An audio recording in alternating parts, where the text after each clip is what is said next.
السلام علیکم my dear YouTuber. تو میں آپ سب کے لیے لے آئی ہوں عشق میں بسمل ایپیسوڈ 104 پارٹ 2.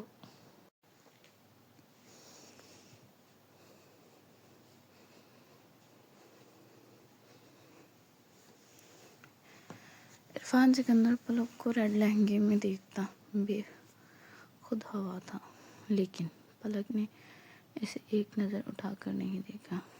عرفان سکندر کی جیسے دنیا ہی اس ریڈ کلر میں سمٹ گئی تھی.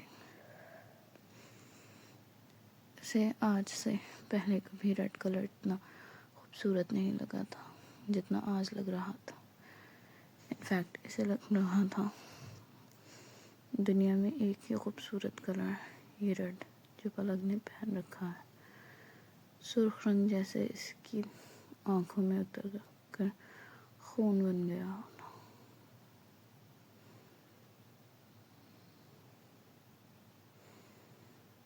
اس کے حواس پر چڑھ گیا تھا، اس کی سوچ کو اپنی لپیٹ میں لے چکا تھا.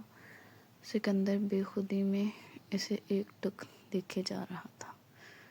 آنکھوں کی پیاس تھی کہ بجھنے کی بجائے بڑھتی جا رہی تھی. ہر گزرتے لمحے کے ساتھ وہ پیاس اور گہری ہوتی جا رہی تھی، جیسے صحرا میں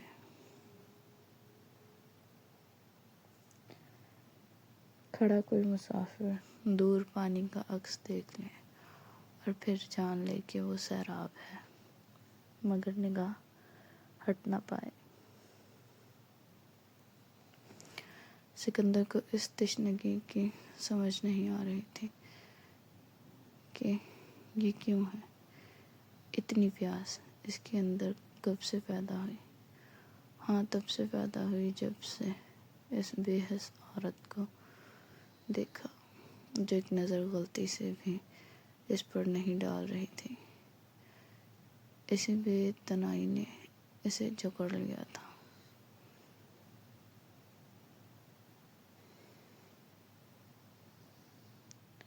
وہ عورت جو اس کی طاقت سے نہیں ڈری، جو اس کی حیثیت سے متاثر نہ ہوئی، جو اس کی آنکھوں میں جھکنے سے بھی انکار کر رہی تھی، وہی اس کی کمزوری بنتی جا رہی تھی. سکندر جل کر انگارہ ہو رہا تھا پلک کی صورت پر بیزاری دیکھ کر. اسے صاف نظر آ رہا تھا کہ پلک کے فیس پر بیزاری، نفرت، بے حسی، بے سکونی اور جانے کیا کیا تھا. بس کچھ نہیں تھا اس کے چہرے پر تو وہ تھی محبت. اس کے چہرے سے کہیں محبت تو کیا پسندیدگی بھی نہیں تھی. وہ ایسے بیزار کھڑی تھی جیسے اسے باندھ کر کھڑا کیا گیا ہو. اور تھا بھی ایسا ہی. عرفان سکندر نے اسے اپنی دھمکیوں نے باندھ کر کھڑا کیا تھا، ورنہ وہ کہاں اس کے ہاتھ آنے والی تھی.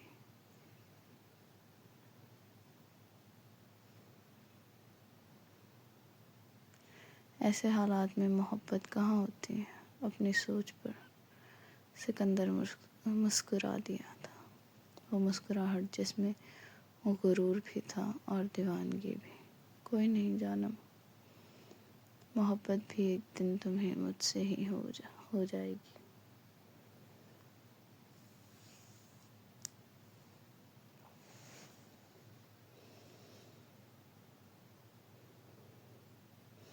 اس کی آنکھوں میں خطرناک یقین اتر آیا تھا. وہ مسکراتا ہوا اس کی جانب بڑھا تو پلک خوف زدہ ہو کر پیچھے قدم لے گئی. عرفان سکندر وہیں رک گیا. اس کا رک جانا کسی رحم کی علامت نہیں تھا.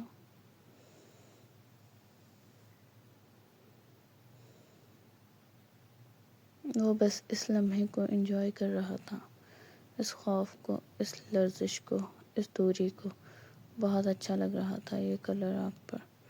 چلیں، ایک ہفتہ ہے پھر بس میں یہ سب قریب سے دیکھوں گا، اتنا قریب سے کہ تمہاری سانسوں کی گرمی بھی مجھے محسوس ہوگی.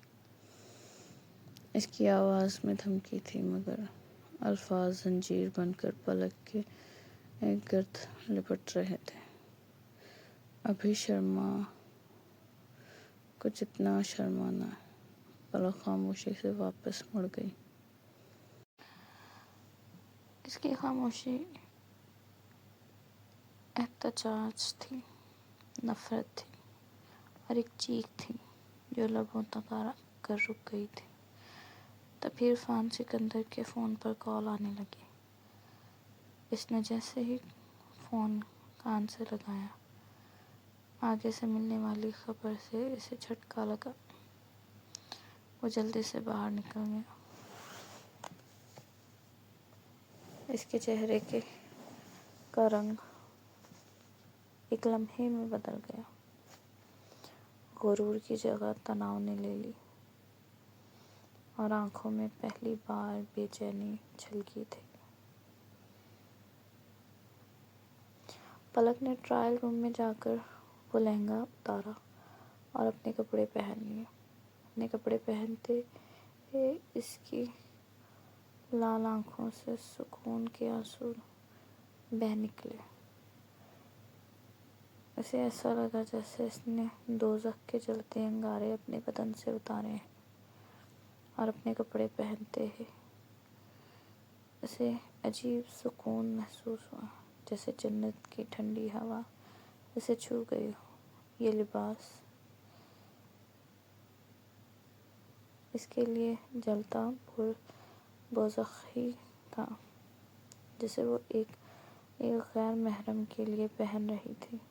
اتنی بے بسی پر اسے ایک بار پھر سے بے حد رونا آیا، لیکن اس کا رونا سننے والا کوئی نہ تھا۔ ایک بار پھر اس نے رو رو کر دایان کو پکارا، اپنے بابا کو پکارا، لیکن کوئی نہ تھا۔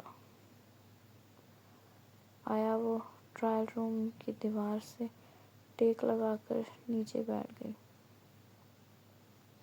اس کی ہچکیاں اس کے اپنے کانوں میں گونج رہی تھیں، اور آنسو جیسے اس کی روح کا ایک ٹکڑا لے کر گیا رہا تھا۔ اس کے ہاتھ کانپ رہے تھے، دل بے قابو ہو کر پسلیوں سے ٹکرا رہا تھا، مگر باہر دنیا کو صرف ایک خاموش لڑکی نظر آ رہی تھی۔ تبھی دروازے پر دستک ہوئی۔ اسی سیلز گرل کی آواز تھی، "میم، جلدی آ جائیں، ٹائم تھوڑا ہے۔"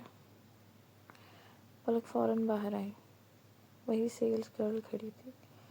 "میم، آپ اس باتھ روم کی طرف جائیں، کوئی آپ سے ملنا چاہتا ہے۔" پلک نے ناسمجھی سے اسے دیکھا۔ سیلز گرل کے پاس پلک کو سمجھانے کا ٹائم نہیں تھا۔ اس نے پلک کا ہاتھ پکڑا اور اسے لے کر باتھ روم کی طرف بڑھ گئی۔ "میم جائیں پلیز، ورنہ پھر وہ سکندر آ جائے گا۔ جلدی جائیں۔" پلک ناسمجھی سے باتھ روم کی طرف بڑھ گئی تھی تو اس لڑکی نے سکھ کا سانس لیا۔ پلک کے قدم جیسے زمین میں دھنس رہے تھے۔ ہر قدم کے ساتھ اس کے دل میں ایک نیا خوف جنم لے رہا تھا۔ "کوئی آپ سے ملنا چاہتا ہے۔" یہ جملہ اس کے ذہن میں بار بار گونج رہا تھا۔ کون؟ کیوں؟ کیسے؟ پلک باتھ روم میں داخل ہو گئی۔ بہت ہی کشادہ باتھ روم،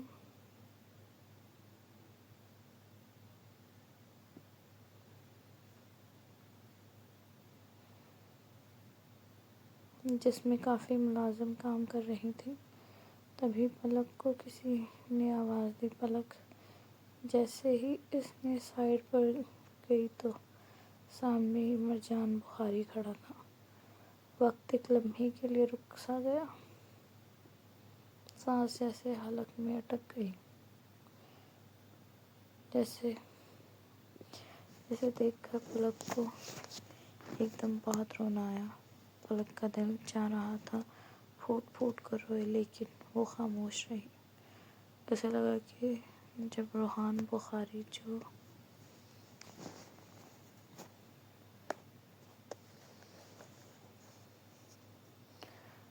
اس کو بیٹی کہتا تھا۔ اس نے پلک کے لیے کچھ نہیں کیا تو مرجان بخاری تو ویسے ہی اس سے چڑھتا تھا، وہ بھلا کیا مدد کرے گا؟ پلک نے سپاٹ لہجے میں کہا، بولے کیا کام ہے؟ اس کی آواز میں سردی تھی، وہ سردی جو دل کے مسلسل جلنے کے بعد آتی ہے۔ مرجان کو پلک کے ایٹیٹیوڈ پر کھل کر ہنسی آئی، پر وہ دبا گیا۔ وہ آگے بڑھ کر بولا، گڑیا پریشان مت ہو، ابھی تمہارا یہ بھائی زندہ ہے، تمہاری مرضی کے خلاف کوئی کچھ نہیں کر سکتا۔ بھائی، یہ لفظ پلک کے اندر کہیں بہت گہرائی میں ٹوٹ کر گرا۔ بس پھر پلک سے ضبط کرنا مشکل ہو گیا، وہ پھوٹ پھوٹ کر رو دی۔ مرجان نے اسے رونے دیا، پھر کچھ دیر بعد وہ بولا، رو مت پلک، میں سب جانتا ہوں، سکندر تمہیں بلیک میل کر رہا ہے، لیکن تم فکر نہ کرو، بس کوشش کرو کہ اس نکاح کا ٹائم 1 مہینے بعد کا ہو جائے، تب تک میں ان سے نپٹ لوں گا، اور تم اب پریشان مت ہونا، نہ دوبارہ کبھی ایسے رونا میری گڑیا۔ مرجان کی آنکھوں میں اس لمحے پہلی بار سنجیدگی نہیں، آگ تھی، وہ خاموش نہیں تھا، وہ بس صحیح وقت کا انتظار کر رہا تھا۔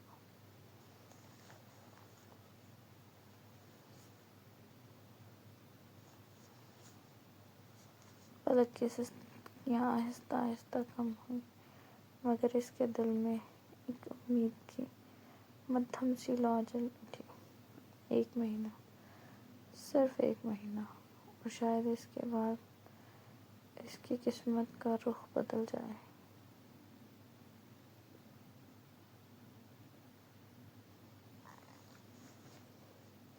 عرفان سکندر بہت بری طرح بوکھلا گیا تھا، وہ فون پر کسی سے دہاڑ کر بات کر رہا تھا۔ کس نے کیا یہ سب؟ کس کی موت آئی ہے؟ اور تم سب کہاں مر گئے تھے؟ اس کی آواز میں بھڑکتی آگ تھی، غصہ تھا، بے بسی تھی، ہر لفظ جیسے دھماکہ کر رہا۔ آگے سے قمر بولا، باس، اس میں کسی کی خطا نہیں ہے، بہت بلاک اور انٹیلیجنٹ ہے، بکواس بند کرو۔ اپنی سکندر کے دشمن کی تعریف خنجر کی طرح چبھ گئی۔